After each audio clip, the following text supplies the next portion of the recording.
On my way home from work, my cell phone rang. When I answered the call, it was the police, telling me that my husband had been injured in a fire. My husband said he had a meeting with someone from work today.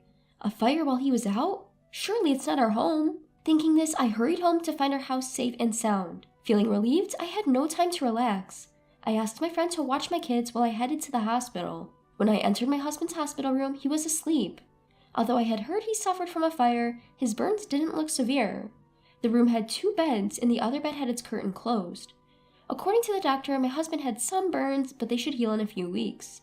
The more serious issue was a broken spine from jumping out of a 3rd-floor window to escape the fire, which might leave lingering effects. On my way back to the room after the doctor's explanation, a nurse apologized for placing my husband in a room with a female patient. When I asked who the woman was, I was told that she was also a victim of the same fire, and they were brought to the hospital together. Where did the fire happen? Well, it's work-related, so I can't tell you. Just go home and bring me a change of clothes. Why should I? What do you mean, why? It's normal for a wife to take care of her hospitalized husband's needs. I don't know about that. You always ignore me and the kids when we're sick, so don't expect me to take care of you. That's a ridiculous excuse. While my husband was talking, the door to the hospital room opened. Someone I knew entered, and I was a little confused as the curtain to the other bed was opened. Seeing the person lying in the bed, I was speechless. My name is Amy. I have a family of 4 with my husband and our 2 sons, ages 3 and 5. I'm currently 30 years old and have been working at the company I joined when I was 22. My husband used to work at an IT company but quit about a year ago. The reason, he said, was to adopt a more modern way of working. My husband quit his job without consulting me, which led to an argument, but he wouldn't listen, insisting that freelancing will bring in more money. When I criticized him for not discussing it with the family, rather than worrying about the income, all he would say was, "Don't worry, our income will increase." After quitting, my husband started freelancing from home. At first, things seemed to go well, but he gradually began to slack off. He wouldn't get up until noon and seemed to spend the late nights playing games in his office. Whenever I asked when he was working, he always said, "I have a duty of confidentiality, so I can't discuss my work with you, even as my family," and never gave me a straight answer.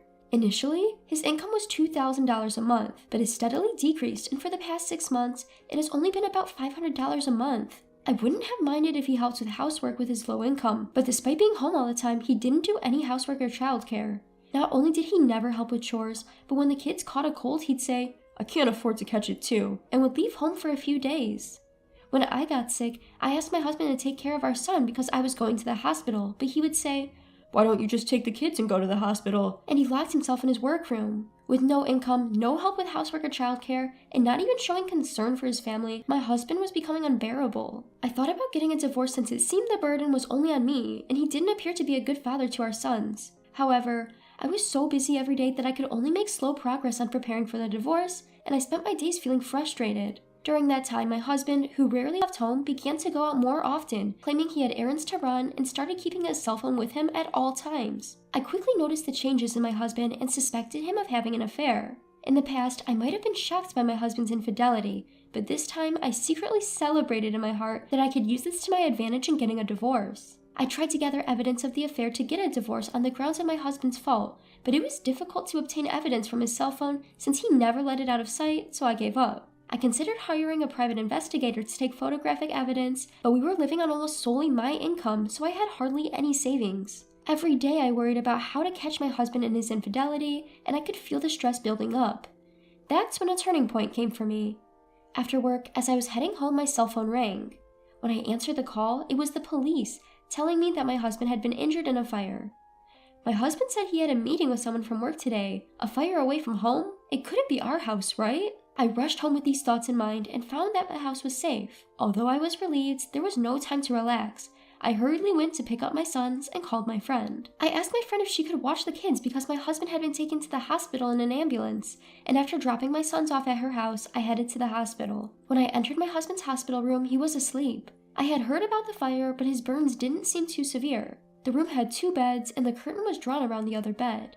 As I was standing there in a daze, a nurse came in and told me there would be an explanation from the attending physician, so I left the room. The doctor said that although my husband had some burns, they would heal in a few weeks. What was worse was the broken bones. My husband had jumped from the 3rd floor to escape the fire, and the impact had fractured his spine with the possibility of residual effects. When I was told that there might be residual effects, the first thing that came to mind was that I should have divorced him quickly. I think I'm an insensitive person, but I couldn't even imagine taking care of my husband. As the explanation from the attending physician ended and I was on my way back to the room, the nurse apologized that my husband was sharing a room with a woman. When I asked who the woman was, I was told that she was someone who had been in the same fire as my husband and had been brought in together. Could it be that this woman was my husband's affair partner? I thought as I returned to the room and found my husband awake. Where did the fire happen? Well, I can't tell you because it's work-related. Seeing my husband hesitate, I became convinced that he had been with his affair partner when the fire happened. Anyway, go home and bring me some clothes. Huh? Why? Why? You're my wife. It's obvious you should take care of your hospitalized husband. Huh? I don't know about that. You ignore us when the kids or I are sick, so don't expect me to take care of you. That's a ridiculous excuse. As my husband was talking, the door to the room opened. It was Mr. Smith, the husband of my friend. Feeling a little confused to see someone I knew, Mr. Smith bowed to us and opened the curtain to the bed next to us. As the curtain opened, I saw my friend Mrs. Smith lying in the bed. I looked at my husband in surprise, and his face turned pale as he avoided my gaze. Ah, I see. It became clear that my husband's affair partner was Mrs. Smith, and I was too dumbfounded to speak. Mrs. Smith was a close friend among my friends, and she had even brought her child to our house to play. I had introduced Mrs. Smith to my husband at the time, so he should have known that she was my friend. I had told Mrs. Smith about my husband's recent coldness and my suspicion of his affair. I wondered what Mrs. Smith's intentions were when she listened to my story with a serious face, agreeing with me by saying, "I see." Was she trying to find out how much I knew about the affair? Suppressing my urge to confront my husband and Mrs. Smith immediately, I greeted Mr. Smith. "You're Mr. Smith, right? Your wife has always been a great help to me." "Oh, I'm sorry, I'm just a bit flustered." "I heard your wife and my husband were in the same fire. He won't tell me where it happened. Do you know anything about it?" When I asked, Mr. Smith glanced briefly at my husband. "I'm sorry that your husband was also caught in the fire. The fire occurred at my house." "It happened at your house? I didn't know my husband was visiting you." When I looked back at my husband, he was hiding under the covers. Excuse me, I have something I'd like to talk about. Do you have time?" "Yes, I have time." I had a pretty good idea of what Smith was going to talk about. We moved to a nearby diner where Smith told me that he had suspected his wife of cheating for several months and was gathering evidence. He had once looked at his wife's phone and found a photo of her looking cozy with another man in her photo album. So now he had hired a private investigator to take indisputable photos of the affair. I told him that I had also suspected my husband of cheating for a while, but didn't know who the other person was. When I said I intended to divorce my husband, Smith agreed to help me, and we discussed our plans for the future. 2 days later, Mr. Smith and I went to the hospital together, and my husband and Mrs. Smith were still sharing a room. When my husband and Mrs. Smith saw us enter, their faces tightened. "I'm glad you both seem well. I came to your room the day before yesterday, but you were resting, so I couldn't talk to you. Are your injuries okay?" Yeah. I fractured my shoulder, so I need to rest for a while." "That's tough. You'll need money now, so I hope you recover quickly." "Well, our child is still young, too."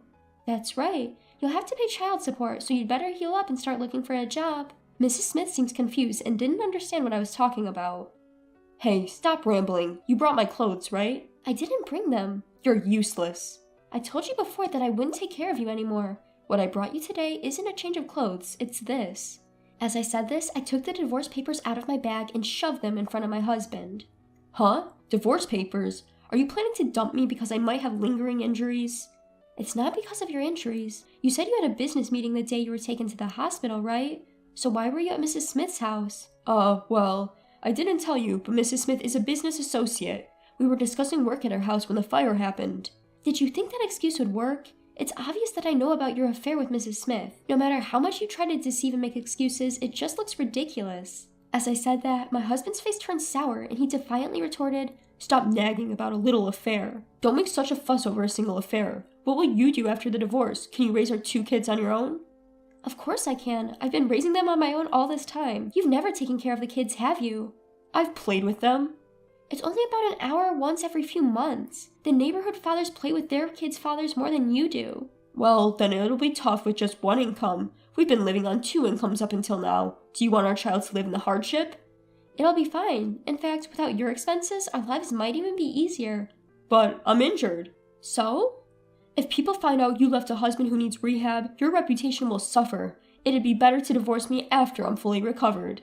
"Because you are not someone who can stick to things for long. It's clear that you will give up on rehabilitation midway through. I can't wait until you fully recover. You have your lover to take care of, don't you?" Upon hearing this, the husband glanced at Mrs. Smith and seemed to reluctantly accept the situation.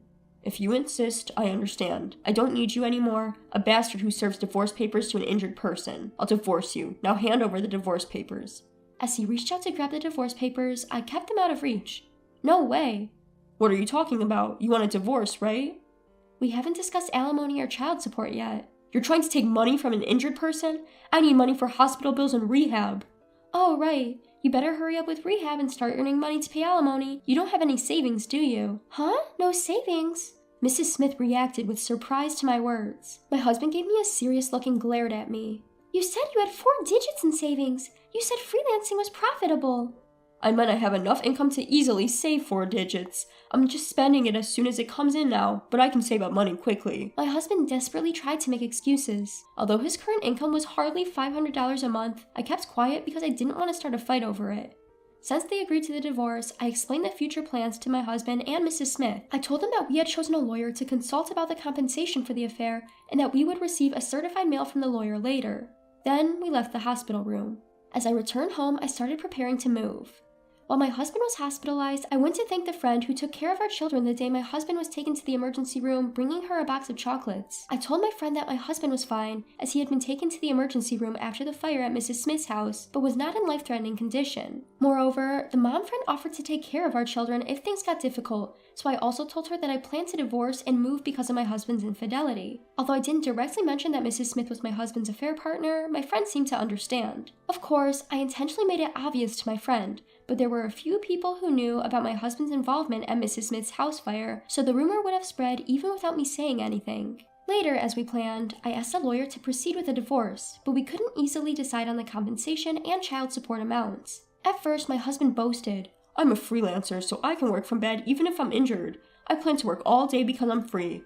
I might even make over $100,000 a year. I won't take you back even if I become rich." I had hoped that my husband's arrogance would make him pay the compensation and child support, but his hope of making $100,000 a year was shattered sooner than expected, and he started being reluctant to pay. He went from asking for an extension on the payment deadline to requesting a reduction in the amount, and eventually called me directly to plead. "Come on, $20,000 in compensation is too much. My infidelity is partly because you ignored me saying you were busy. Isn't $5,000 more reasonable? It's not that I can't make money. The clients who used to hire me stopped because I didn't meet the deadline once. It was just a few days late, so it's not my fault. I can't pay the compensation. If you really want the money, talk to those clients who stopped hiring me." "I've told you many times, talk to the lawyer about the compensation."